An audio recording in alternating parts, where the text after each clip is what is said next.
Around 3:30 p.m., Jaden left to meet Ben with full of hopes and expectations. This meeting is supposed to be decisive, the girl and the unborn child depending on it. The former lovers met at the Oxford station as shown in the CCTV surveillance. Ben took Jaden to the countryside location. Poor girl believed that he's taking her to a picnic where they can talk in peace and find some solutions. Jaden was last seen on the Didcot station. Ben took Jaden to a barn at the countryside location and made sure nobody is around. Even at that moment, Jaden suspected nothing but blindly followed him. It was a perfect day and time for Jaden, and it was a perfect day and time for Ben, but entirely with different grounds and motives.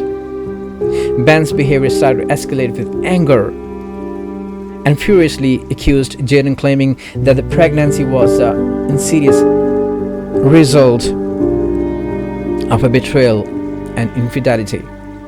That Jaden, who left everything for a man that she believed that he is the love of her life, the same man is standing in front of her, grabbing her neck as a heartless monster. With extreme rage, Ben started to hit Jaden with several blows and finally grabbed her neck and squeezed until she was completely motionless and lifeless. Jaden was buried by her boyfriend. By watching these stories, I believe we can learn so many lessons, and if any one of you who is watching this feel trapped in a similar situation, do not hesitate to talk to your parents or simply call the emergency hotline wherever you are located. 17 years old Jaden left the world by 20 years old heartless monster. I'm wondering what went through her mind when he was killing her. Was she hoping, wanting her mum to be there to say no? And I wasn't. Grab a cup of coffee or tea and sit tight. We are bringing you the shocking mystery murder case of Jaden Parkinson. This is Zair Sipra, and welcome to another episode on the shocking mystery on Mirror.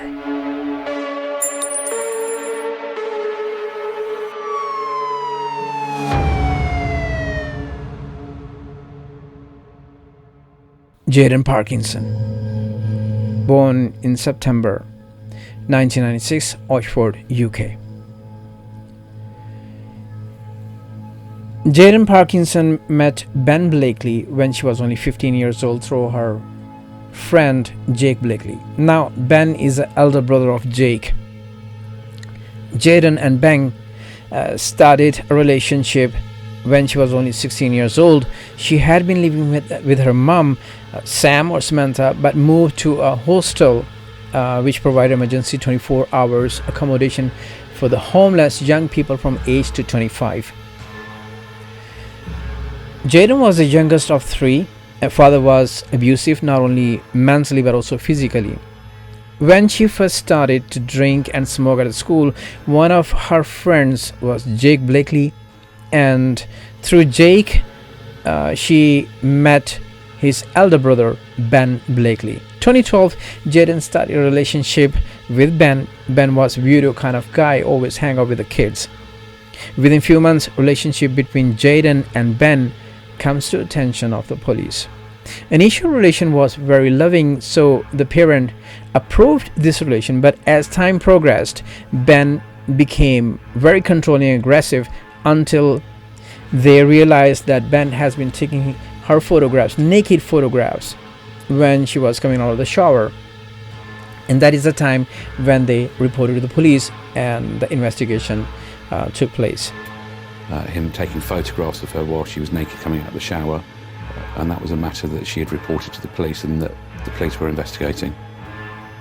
Jaden split up with him on 21st of November, and 25th of November he wanted her back in the relationships.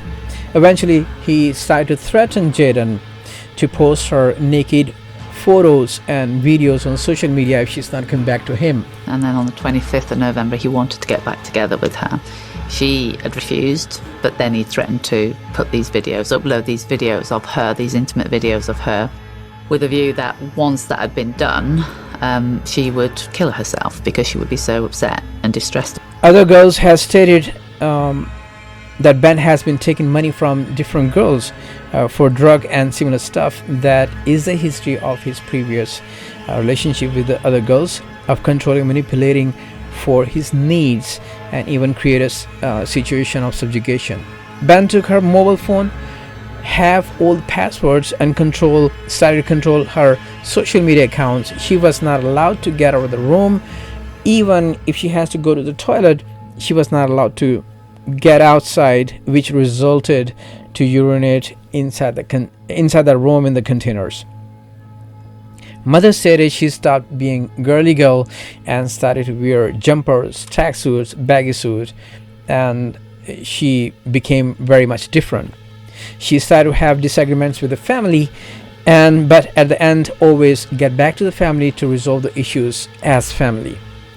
She became more difficult to be around the family. She began to have a lot of arguments and disagreements with Ben as well, made her to away from family and Ben and move into 1 Foot Forward hostel, 1 Foot Forward in Oxford. Now this 1 Foot Forward is a hostel especially made for the young people, homeless young people. Just like I mentioned earlier, this is a 24 hours accommodation provided for these young people. They don't have a home, and to help them out. Actually leaving the family home and moving into 1 Foot Forward in Oxford. When she is already living in 1 Foot Forward in Oxford, once her mother receives a phone call, very distressed, her daughter saying, "I'm in trouble, I ran out of the money and I am pregnant." That something came up in her mind that maybe, I'm talking about Jaden, that came up something in her mind, maybe the baby will become the source of happiness, will come the father, and it will bring joy and happiness in their lives. Mother started to get worried, as he knew that before Jaden there were 2 women they lost their baby because of Ben. And then it was like a 10-minute conversation of what's wrong. Is it Ben? Have you run out of money? Are you in trouble? No, I'm pregnant. December 3, 2013, mother and daughter arranged a meeting outside the 1 Foot Forward. Mother gave her £15 and asked her to come home, and she said, "No, I don't want to come home. I don't want to bring you further trouble." Now the time passed, and December 14, 2013 in the morning, mother receives a call from 1 Foot Forward saying if Jaden is with her. The Wednesday morning, I got a call from 1 Foot Forward asking if Jaden was with me. She hadn't been. Eventually ended up reporting to the police of missing person. Police started the search, posters around the street, social media posts, and everything mother did to find her daughter. Police tracked the CCTV footage and knew that the day she went missing, she went to meet Ben. And we were aware from CCTV, from investigations and witnesses at 1 Foot Forward, that she had gone to meet Ben. She met him on the Cowley Road in Oxford, where they travelled from Oxford station as shown in the CCTV. Police knew that they got the train to Didcot, last seen with Jaden crossing Didcot at 4 o'clock.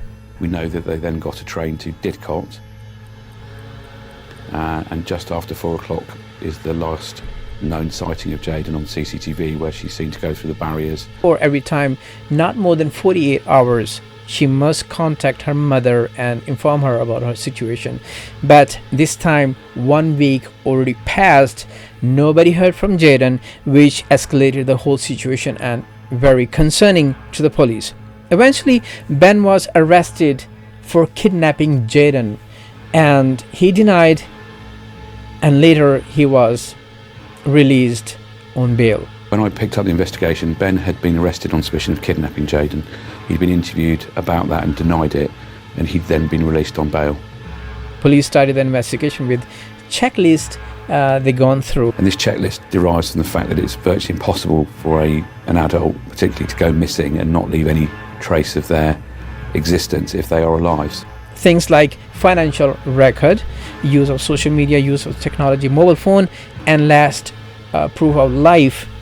And that was the only living dead conversation with Ben shown in the CCTV camera. The SIO, Chris Ward, made the decision to arrest Ben for murder. This was now going to be a murder investigation, a week or so down the line. The SIO, Chris Ward, then makes a decision that we're now going to arrest him for murder. Afterward, mother is informed that you're going to hear news and on papers that we arrested him on the suspicion of murder without a body. And first 24 hours are very, very important. And after that, we don't hold on much hope. Police received a call from a taxi driver reporting collecting a man around 1 o'clock from a dirt road with a very heavy blue suitcase. Explained to police officers that he had collected a man from a dirt track in Didcot at about 1 o'clock in the morning. That person had a large suitcase, blue suitcase, which was described as being covered in mud. Ben visited home one night and asked for the blue suitcase, which he used to transport Jayden Parkinson's bodies or remains to the St. Mary Church graveyard. He came to know that he doesn't have any tools with him. He even doesn't have any shovel to dig the grave and put her body there and then take her out. So he was messed up. Ben was running back from the station all alone when first he murdered when he wanted to transport her body, because he wanted to take her to St. Mary Church graveyard. Archaeologists inspected 10 areas where they suspected Jayden's body could be buried. St. Mary Didcot's churchyard was the main suspected area, and they kept as a prime location for investigation. Brother Jake, who was also arrested, helping his elder brother Ben to dig the grave and bury Jayden Parkinson, he broke down in tears and written down a note for police saying that Jayden's body is buried inside his Uncle Alan's grave, which is in St. Mary graveyard or Didcot. Now this is the most disturbing I have ever known. This kind of case that somebody, now when the trial started, he had two reasons to explain why he did this, to dig his uncle's grave and put the remains, bury all the remains is in uncle's grave. He stated number one reason was, I didn't want to leave her body and bury at the area where all the animals they are buried. So for her respect, I took her and came to St. Mary Church graveyard to bury her body.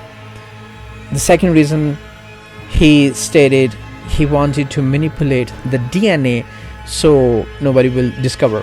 He admitted that he had buried her body there and kept the body there for some days until he then returned and moved her body to the grave. This is very shocking and very, very disturbing. Ben's brother, he broke down in tears and he said Jayden Parkinson's body is in his Uncle Alan's grave. Now, police started work to find Jayden's body. Archaeologists discovered freshly dug area used extensive high energy with force, almost 30 to 40 cm deep, and they could see Jayden's skin very visible. Mother was informed. She was broke down in tears. Did she think, I don't want to die, I don't want to die, I'm having a baby, I want to be a mum? That's what haunts me every day. That I get up, I wake up wishing I hadn't, and I go to bed hoping I don't. Very heartbreaking. And the police received a letter from Ben. It was stating that it was an accident. It was an accident. We had an argument on the bridge and she fell and died. It was undeliberate. Upon investigation, postmortem report shows that there was no any head injuries, but there was a very visible strangulation marks around her neck. Looking at the footbridge, of course this bridge was inches from the ground. You know, you didn't need to be an expert to look at that and decipher the fact that you could easily fall off there. You wouldn't have caused yourself any form of injury. Eventually, Ben was making excuses to justify her death and remove himself from the criminality. Ben Blakely was convicted of murdering Jaden Parkinson. Jake Blakely had already pleaded guilty to perverting the course of justice, that is, that he had lied to the police during the murder investigation, and he'd also disposed of some clothing, but he was found not guilty of being involved in the disposal of her body at the graveyard in Didcot. Ben Blakely received a 20-year minimum tariff for the murder, and Jake Blakely received 3 years for perverting the course of justice. So what do you think about the case? Please let us know with your comments on today's true story. Life is beautiful, meaningful, and it should be positively very purposeful. Please respect life, and if you like this kind of dark content where we can learn about the life and appreciate it, please subscribe to our channel and take care of yourself and your surroundings. Until next time.